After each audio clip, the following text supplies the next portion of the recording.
Live 24 news की बड़ी तस्वीर पर ले चलते हैं। इस वक्त बिहार के विधानसभा विशेष सत्र के दौरान सत्र में बोले बहादुरगंज से विधायक अंजार नेमी ने जमकर सरकार पर बरसे, वहीं अपने बहादुरगंज विधानसभा क्षेत्र को लेकर कई मांगों को उठाया। तस्वीरों पर सीधे ले चलते हैं आपको। प्रस्ताव के पक्ष में बोलने के लिए खड़ा हुआ हूं, इसके लिए मैं आपका आभार प्रकट करता हूं। आपका समय 4 मिनट है। साथ ही बहादुरगंज के विधानसभा के सभी समस्त जनताओं का भी आभार प्रकट करता हूं।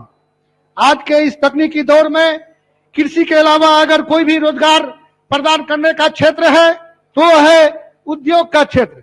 अगर उद्योग को बढ़ावा दिया जाए तो मैं समझता हूं कि आज जो रोजगार के लिए पलायन करते हैं इसमें कमी आएगी। लेकिन सच तो यह है कि किसी भी देश और राज्य की तरक्की के लिए उसका दारोमदार उद्योग है, लेकिन यहाँ उसका नगण्य है।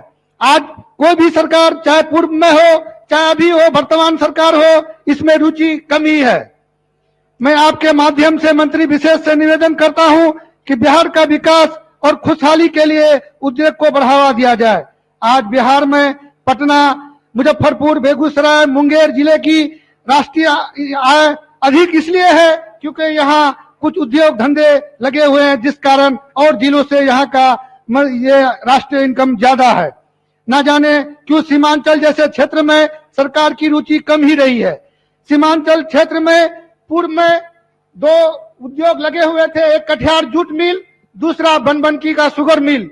हमारे उद्योग मंत्री शाहनवाज साहब जब एमपी हुआ करते थे तो कटिहार जूट मिल को चालू करने की बात प्रयास भी किया था इन्होंने। शायद क्यों नहीं चालू हो पाया मैं नहीं बता सकता, लेकिन इन्होंने एक किशनगंज में जूट मिल की भी स्थापना की बात कही थी और इसका शिलान्यास भी किया था, लेकिन अब तक चालू नहीं हो सका।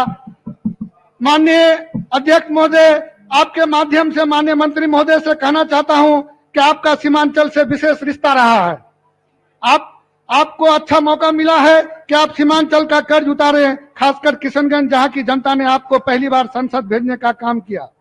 पूरे बिहार में दूसरे नंबर पर मक्का, जूट, धान और इसके अलावा चाय, अनानास, केला की खेती होती है और पैदावार रिकॉर्ड स्तर पर होता है। फिर भी सबसे अधिक पलायन दर हमारे सीमांचल क्षेत्र का ही है।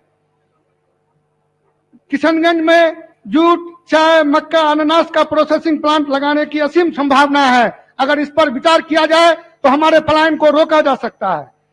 इसके न होने के कारण किशनगंज आज पलायन का केंद्र बन चुका है।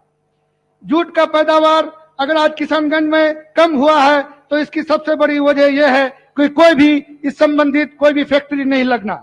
मैं आपके द्वारा सरकार से अनुरोध करता हूं कि सब्जियों का और जूट का, चाय का प्रोसेसिंग यूनिट अगर लगाया जाए तो मैं समझता हूं कि हमारे इलाके से पलायन को रोका जा सकता है। सीमांचल में उद्योग के लिए कई ठोस प्लान पर काम करने की जरूरत है। सब्सिडी के साथ साथ एक निश्चित अवधि के लिए टैक्स से मुक्ति देनी होगी। उद्योग लगाने के लिए सिंगल विंडो सिस्टम लागू करना होगा।